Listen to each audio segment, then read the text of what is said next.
Hey guys, Mauro here. In 1974, George Lucas had the story of Star Wars shown to the head of Fox Movies and he was turned down. Then he went to the head of the 20th Century Fox and with some he had hired Ralph McQuarrie, which was McQuarrie used to work for Boeing, and he made some drawings of R2D2, C3PO, and Chewbacca, because Lucas wanted to have some visual aids for the people that he will present the story to, so they could have a better idea what it was about.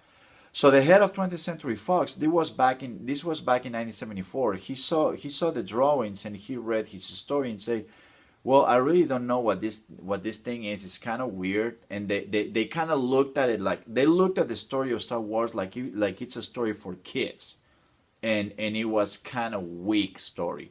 So he was turned down by the 20th Century Fox head, and he said, I don't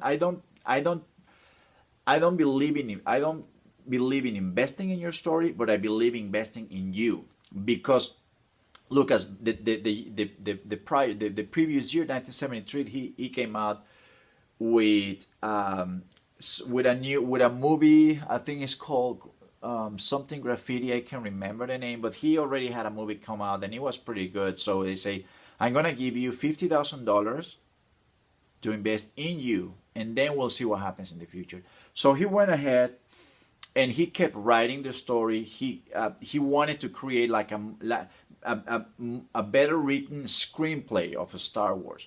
So he did that, and in 1976 he went back and presented that to the studios of 20th Century Fox, and they finally say, okay, we're gonna do it, but we're gonna give you $7.5 million to make that movie, and that's it, which was very little money. Well, at first he was offered 18 millions, and Lucas said, I am willing to do a cut in what I'm gonna make of 350,000 if I keep the rights of any sequels. So in the end, he got the rights for any sequels, but he was given only $7.5 million, which was a big cut from the initial offer that he got. So eventually, they went to Tunisia to start doing the filming the Star Wars and You Hope, the first movie, and they have problems. I mean, they had problems with the props, with the robots. They were not working well. They had problems with with sandstorms, and well, they went over budget. Even the actors, they believed that the movie was gonna be a big flop.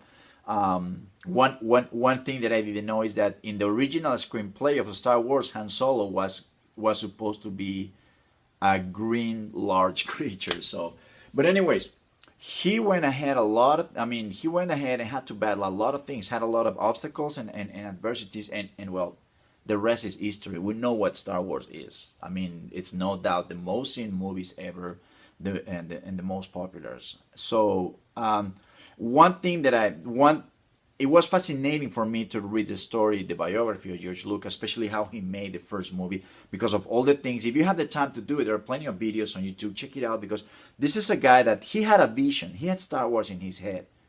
And they will tell him, this is something that is not going to work out. This is a kid's story. Science fiction back then in the early 70s, they didn't really look at it like a very profitable a thing for the big companies. So, but he didn't. I mean, he just did what he had to do in order to get a chance to bring, at least, and make the first movie. Which when he wrote that screenplay back then, he found out, say, okay, this is a 9-part screenplay.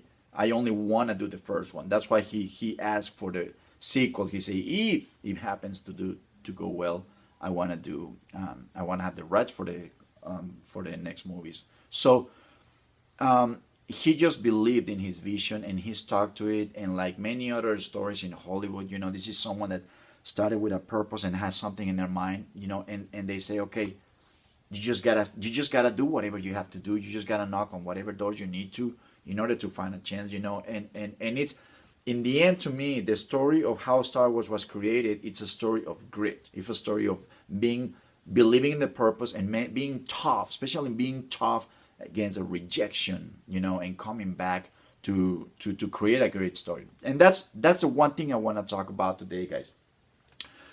When I coach tennis to when I coach my students, I say, okay, there is one thing that you really want. If there is one thing that you want to develop, is endurance.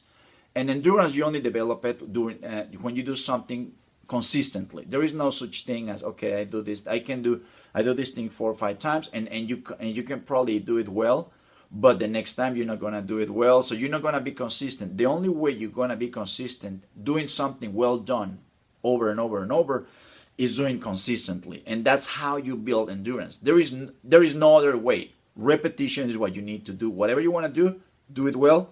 You gotta do it with repetition. There is no way around that. And the only way to create endurance in whatever you do is the same thing with repetition. That's no way around it. So I always say, when you want to be mentally tough, when you want to create, you gotta create that endurance, that consistent response of your mind to the obstacles. And when I teach athletes and I say endurance, when it comes in sports, there are different kinds of of mental toughness or endurance. And one of them is the endurance for the pre-action for whatever you want to do. In sports, I say is the pre-action to play. Okay, that is the most difficult. Or is the pre-action to go to the gym? Or is the pre-action to do something that you want to do and you're like, oh my God, I really don't feel like working out today. Or I really don't feel like studying today. That's the most difficult endurance. The one that is gonna put you in action. So you got to create, you gotta create mental pictures and a mental mini movie, 30 seconds, 1 minute, of what are the consequences, the good consequences of doing that. What is the most powerful version of yourself when you see yourself in your mind creating that? And that's something that is gonna help you create that kind of boost in order to take action. That's the pre-action endurance, and you need to create something that is going to help you transcend that kind of.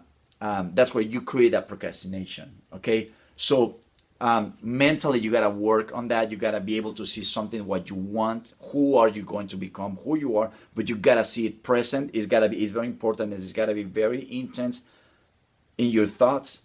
And it's gotta be thoughts and emotions. It's gotta be those two things mixed together. If you don't have the thoughts with the emotions mixed, it's not gonna happen. Okay, and the next one is in the physical part for athletes.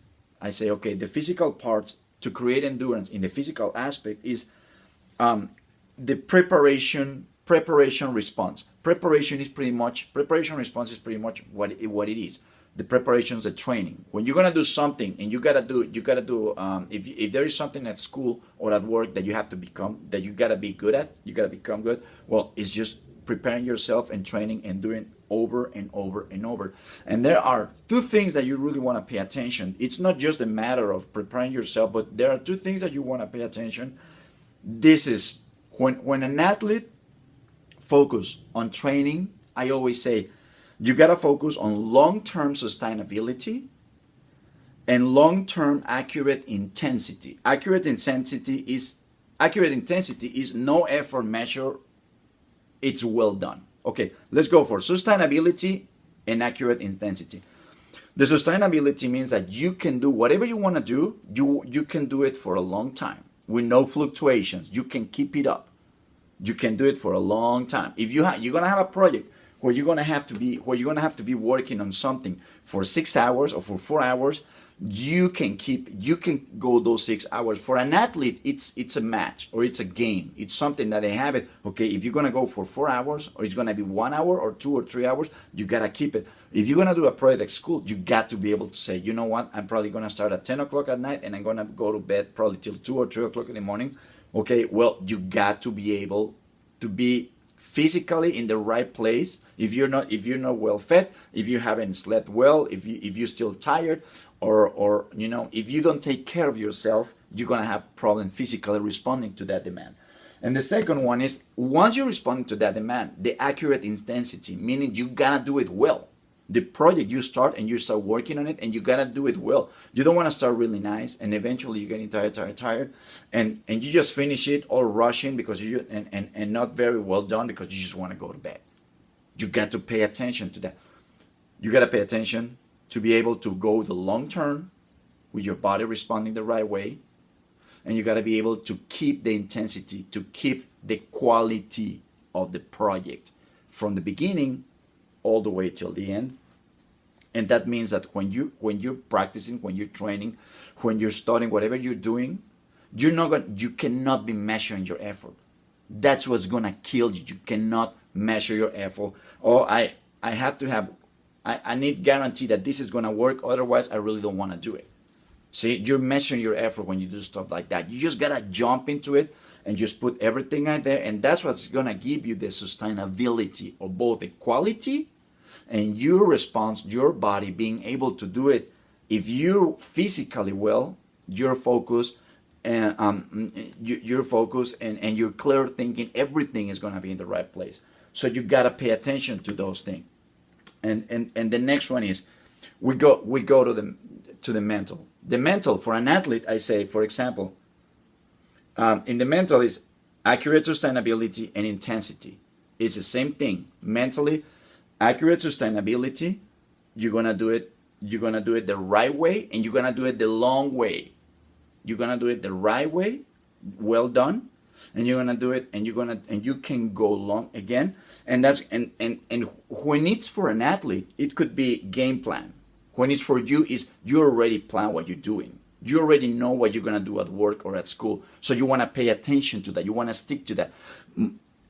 How strong are you mentally when you already know what you want to do, but then things start changing. See, and for example, that's adaptability. You know what? It turns out that we were gonna do this thing, and we're a group. We were 6 people, and only 3 showed up. Well, we gotta adapt. We gotta do something. That's another mental response. That's responding. That's responding to being adaptable to the conditions, to the situations. Okay, bold response. When people don't show up, or you say, you know what, I need to do this project, but something goes wrong, whatever it is, you probably, you know what, I forgot my book at school, or something happens, anything that can mess up your project, and needs a bold response instead of freaking out. And that's another one, panic treatment. When things don't go well and you're panicking, you're like, oh my God, really? What am I going to do and all that? How do you respond to that? That's another kind of response of endurance that you've got to have. Okay, another one, the belief. You got to keep that belief. You got to have that belief endurance, on what you're doing. That is super important. Setback response. You turn in the project, or you turn in your presentation or your homework, and things didn't go well. Okay, what happens? Your response to that, that's another, and you gotta create that response endurance to say, you know what, whatever happens, I'm gonna be fine. And the next one, it's focus. Focus on of course, just staying focus on the thing that you want to do, and you stay clear, and your mind is clear to think on that. All right, so. And to that, if you think mentally, you can add a lot of stuff. But you gotta look at it. You gotta be able to step out of yourself and say, be that mindful, and saying, okay, what's going wrong? And I'm freaking out when this happened, or I'm not responding well when I'm tired. You got to find what is going wrong mentally. Mentally, we can mess up. We don't specifically know what it was. It could be your adaptability. It could be your panic treatment. It could it could be your setback response. It could be your focus. It's so many things. Just got to pay attention to what is going wrong specifically, so you can focus on that. All right. Okay, guys. Well, I hope it helps. Give me a like, subscribe to the channel, and well, I'll see you next time. Thank you.